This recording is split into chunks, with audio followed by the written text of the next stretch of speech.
Supreme court में सुनवाई शुरू हो गई है। इस मामले में चौंकाने वाला तथ्य तो यह है कि एफआईआर कब दर्ज हुई। एफआईआर तब दर्ज हुई जब जो पीड़िता थी उसका जो है अंतिम संस्कार हो चुका था, यानी कि उसके अंतिम संस्कार के बाद में एफआईआर दर्ज हुई।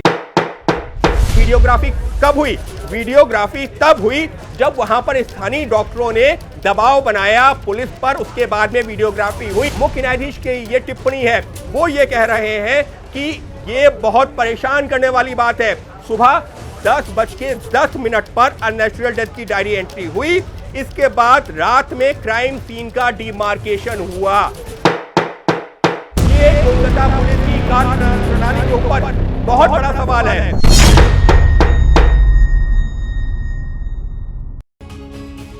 16 अगस्त को भारत की बात में हमने आपको दिखाया था कि कोलकाता रेप मर्डर कांड में कैसे कोलकाता पुलिस ने अंधेर गर्दी मचाई थी, कैसे ट्रेनी डॉक्टर के केस का पुलिस ने लापरवाही से कत्ल कर दिया, और आज सुप्रीम कोर्ट में सुनवाई के वक्त जजों ने कोलकाता पुलिस की नाकामियों पर हैरानी जताते हुए कहा है कोलकाता पुलिस ने जो प्रक्रिया अपनाई वो क्रिमिनल प्रोसीजर कोड से अलग है।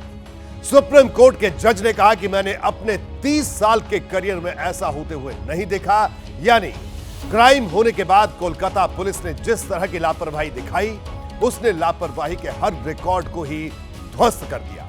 जज ने कहा घटना स्थल पर कई अहम सुराग थे, लेकिन उसे संरक्षित करने में देर की गई, जिससे अहम सबूत मिटाने का अंदेशा है। सुप्रीम कोर्ट की आज की सुनवाई में ममता बनर्जी की कोलकाता पुलिस एक्सपोज हुई है। हम आज आपको दिखाने जा रहे हैं कि कैसे पुलिस की लापरवाहियों ने पूरे केस का ही मर्डर कर दिया।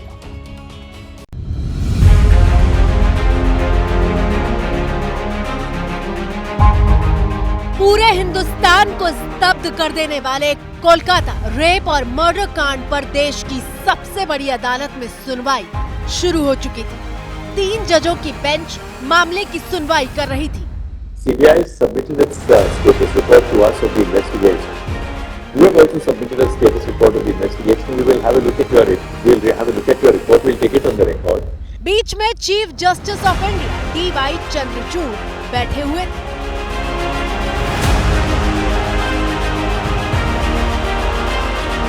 उनके एक तरफ सुप्रीम कोर्ट के जज मनोज मिश्रा मौजूद थे, तो दूसरी तरफ जस्टिस पारदीवाला मामले की सुनवाई के लिए मौजूद थे।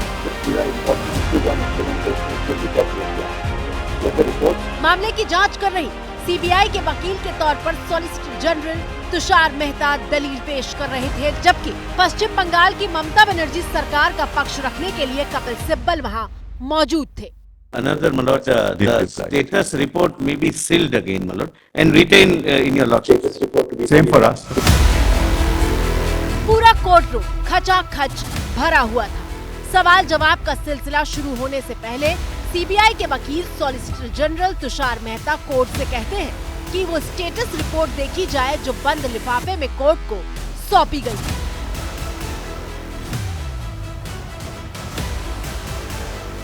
पूरे 10 मिनट तक सुप्रीम कोर्ट के तीनों जज उस रिपोर्ट को पढ़ते हैं, जिसमें CBI ने ये बताया था कि जांच कहां तक पहुंची है और किसका क्या रोल है।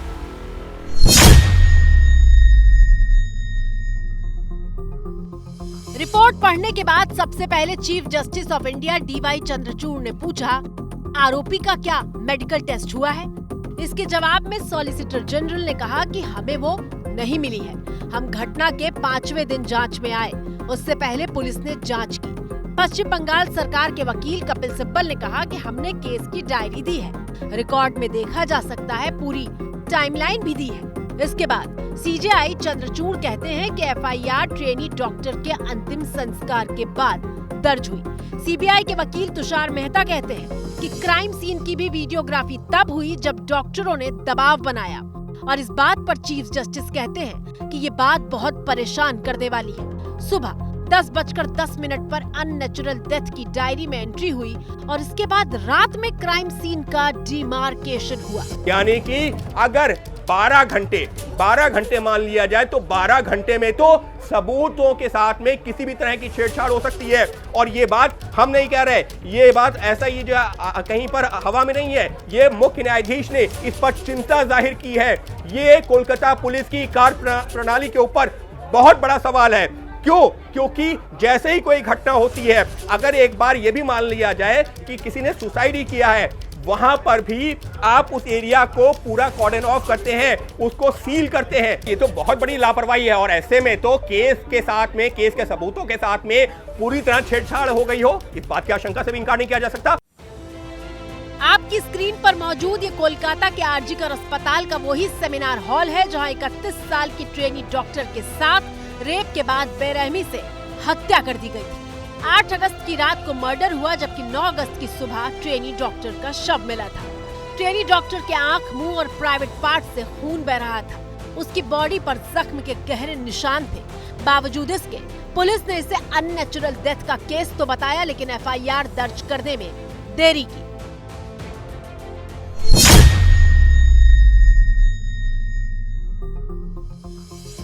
सुप्रीम कोर्ट ने एफआईआर में देरी की बात पर हैरानी जताई है। जस्टिस पारदीवाला ने पश्चिम बंगाल सरकार का पक्ष पेश कर रहे वकील से पूछा कि सिब्बल आप ही बताइए, पोस्टमार्टम कब हुआ था?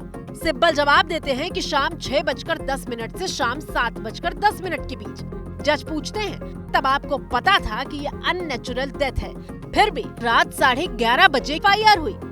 सिब्बल कहते हैं कि मेरी जानकारी में अननेचुरल डेथ भी दोपहर 1:45 पर दर्ज हुई है।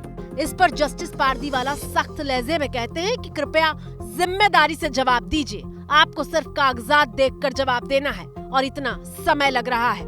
जज कहते हैं कि अगली तारीख में किसी जिम्मेदार पुलिस अधिकारी को यहाँ मौजूद रहने को कहिए जो हमारे सवालों का जवाब दे सके। पुलिस घटना स्थल पर पहुंचती है, इस हालात में बॉडी देखती है, मृतका का जो पार्थिव शरीर देखती है, हैवानियत हुई है और पुलिस उसको अननेचुरल डेथ मान करके पोस्टमार्टम करवा देती है और उसका अंतिम संस्कार भी करवा देती है। हत्या का मुकदमा दर्ज होता है रात में 11:15 बजे। ऐसे पुलिस अधिकारी, ऐसी पुलिस कटघरे में नहीं खड़ी होगी। और एफआईआर दर्ज कब होती है हत्या की? जब माता पिता दबाव बनाते हैं, डॉक्टर्स दबाव बनाते हैं, तब रात में 11:15 बजे हत्या का मुकदमा दर्ज होता है। सरकार ने जल्दी की उसकी अंतिम संस्कार करने में? थोड़ा जल्दीबाजी तो की थी सरकार ने, और प्रशासन ने भी बहुत जल्दीबाजी की थी। किस लिए किया था वो उसका मालूम है, लेकिन डेड मैंने पोस्टमार्टम के लिए ले जाने के लिए उसका जल्दीबाजी नहीं था। 4 बजे 4:30 बज गया उस टाइम में, उस पोस्टमार्टम के लिए ले गया। और स्टूडेंट लोग इसलिए बोल रहा था कि सूरज रहने से अंदर ही उसका पोस्टमार्टम होना चाहिए, लेकिन वो लोग तो बाद में किया है। कपिल सिब्बल पश्चिम बंगाल सरकार और पुलिस के पक्ष में जो दलीलें पेश कर रहे थे उससे सुप्रीम कोर्ट के जज कन्विंस नहीं हो पा रहे थे और इसके बाद जज का गुस्सा सामने आता है। जज सवाल पूछते हैं कि पंचनामा कब हुआ? आगे कहते हैं कि क्या सीबीआई से कोई अधिकारी आया है? सॉलिसिटर जनरल तुषार मेहता कहते हैं कि ज्वाइंट डायरेक्टर है।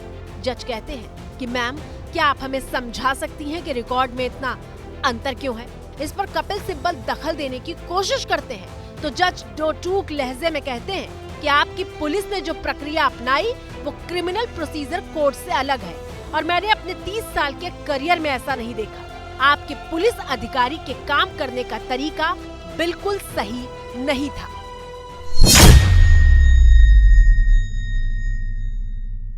कोर्ट ये कह रही है कि पुलिस को जानकारी मिलने के बाद भी काफी देर तक शव उसी हालत में घटना स्थल पर पड़ा रहा।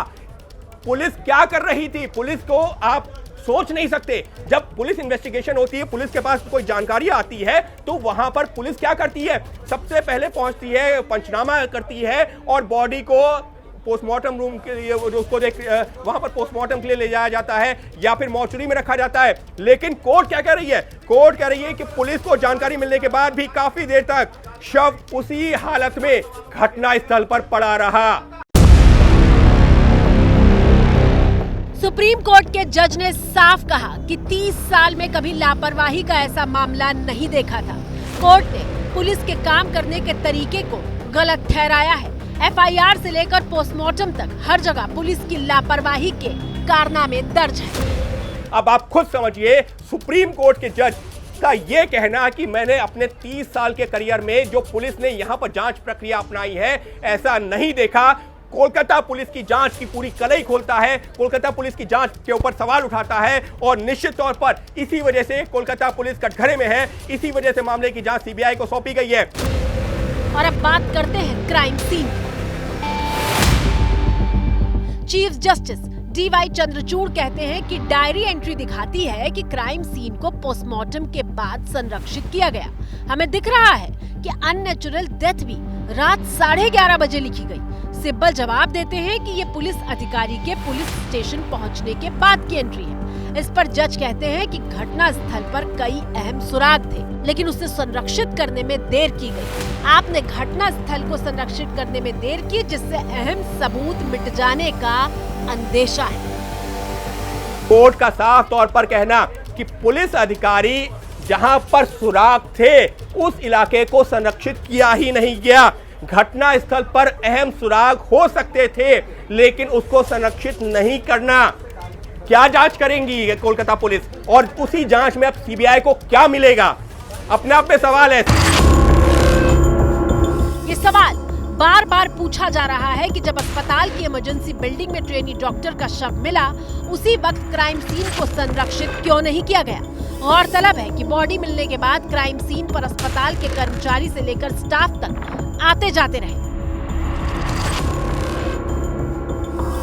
सीबीआई ने कोलकाता के आरजीकर अस्पताल के पूर्व प्रिंसिपल संदीप घोष से भी बार बार यही सवाल किया था कि क्राइम सीन के साथ छेड़छाड़ क्यों होने दी गई, और अब यही बात सुप्रीम कोर्ट की बेंच ने दोहराई है।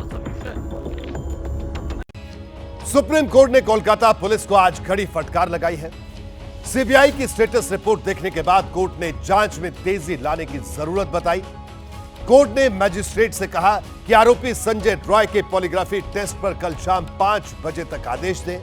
3 जजों की बेंच ने साफ कहा कि मामले की सूचना मिलने से लेकर रिपोर्ट लिखने तक पुलिस ने हर बात में ढिलाई बरती। लंच ब्रेक के लिए सुनवाई रुक गई थी और दोपहर 2 बजे के बाद सुनवाई एक बार फिर से शुरू हुई। सुनवाई के दौरान कई बार सीबीआई के वकील, सॉलिसिटर जनरल तुषार मेहता और पश्चिम बंगाल सरकार के वकील कपिल सिब्बल के बीच तीखी बहस भी होती रही।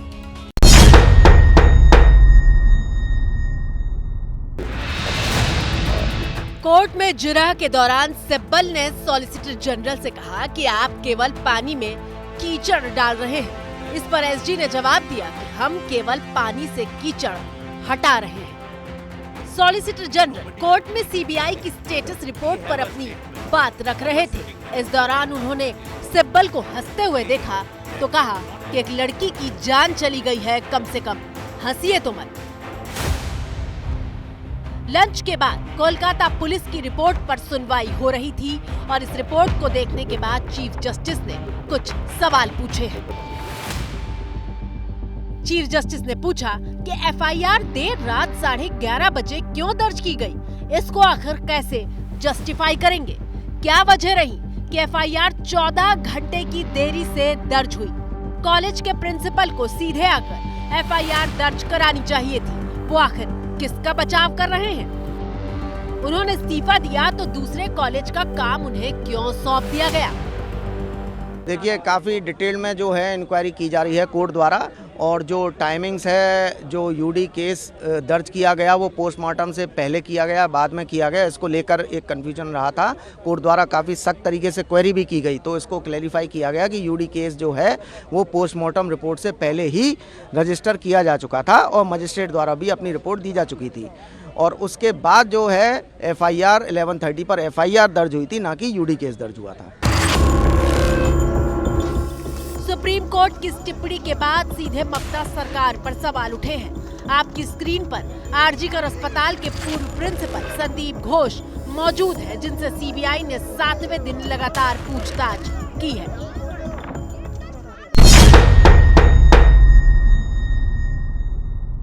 आरजीकर अस्पताल के प्रिंसिपल के रवैये और उनके अपराध से निपटने के तरीके पर जब सवाल उठने लगे तो उन्होंने 3 दिन बाद अपने इस्तीफे का ऐलान कर दिया। लेकिन उसके 8 घंटे के अंदर ही ममता सरकार ने उन्हें नेशनल मेडिकल कॉलेज का प्रिंसिपल बना दिया।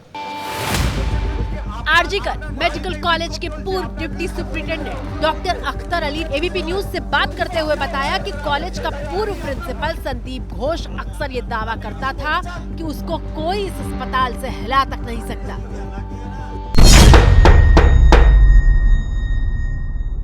वो कुछ भी कर लेते थे लेकिन उनको हिलाया नहीं जा सकता, ऐसी क्या रसूख था? ये देखिए 2 बार उनका ट्रांसफ़र हुआ और मैंने उनके अगेंस्ट में विजिलेंस कमीशन, एंटी करप्शन काफ़ी जगह कंप्लेंट किया, डॉक्यूमेंट के साथ, एविडेंस के साथ, मगर कोई एक्शन नहीं हुआ। इतना ज़रूर बोलते थे कि किसी का दम नहीं है कि मुझको हिला ले, वो नाम नहीं कोट करते थे, मगर बोलते थे कि किसी मैंने बंगला में ही बोलते थे कारो क्षमता नहीं, दम नहीं कि আমাকে এখান থেকে সরাতে পারবে। कोई उनके अगेंस्ट में बोलने का हिम्मत नहीं करते थे क्योंकि वो बहुत गलत इंसान थे। स्टूडेंट लोगों को फेल कराते थे, फेल करा करके उनसे पैसे लेना, प्लस उन्होंने एक स्टूडेंट का ग्रुप तैयार करके रखा था जिनको बैठा के शराब पिलाते थे, उनसे पैसा कलेक्ट करवाते थे और जूनियर स्टूडेंट लोगों को धमकाना डराना इन लोगों का काम था।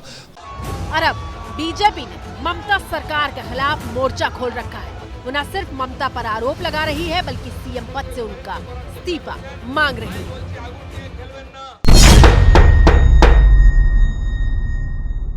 सुप्रीम कोर्ट ने राज्य सरकार को इतना दहाड़ा, इतना प्रताड़ित किया कि कोई भी राज्य सरकार के मुखिया होता तो शर्म के मारे अपने पद से इस्तीफा दे देते। लेकिन ये हमारा मुख्यमंत्री जो है माननीय ममता बनर्जी इतना निर्लज्ज महिला बन गई है कि कुर्सी का मोह से उन्हें ऐसा पा गया है कि वो अपना कुर्सी छोड़ने के लिए राजी नहीं है। पश्चिम बंगाल के राज्यपाल ने भी एबीपी न्यूज से बात करते हुए कहा कि पश्चिम बंगाल सरकार एक्शन नहीं ले रही है। Supreme court wants action, not an alibi for inaction. Bengal में प्रशासन से एक्शन नहीं होता, inaction inaction inaction everywhere. Court में सुनवाई के दौरान कॉलेज के पूर्व प्रिंसिपल संदीप घोष की भूमिका को लेकर भी सवाल उठाए गए। कोर्ट ने कहा कि प्रिंसिपल ने एफआईआर में देरी क्यों की। फिलहाल सीबीआई ने प्रिंसिपल से 7वें दिन पूछताछ की है और कोर्ट से उसके पॉलीग्राफिक टेस्ट की इजाजत ले ली है। अब इस टेस्ट में क्या निकलता है, इस पर सबकी नजरें टिकी हैं।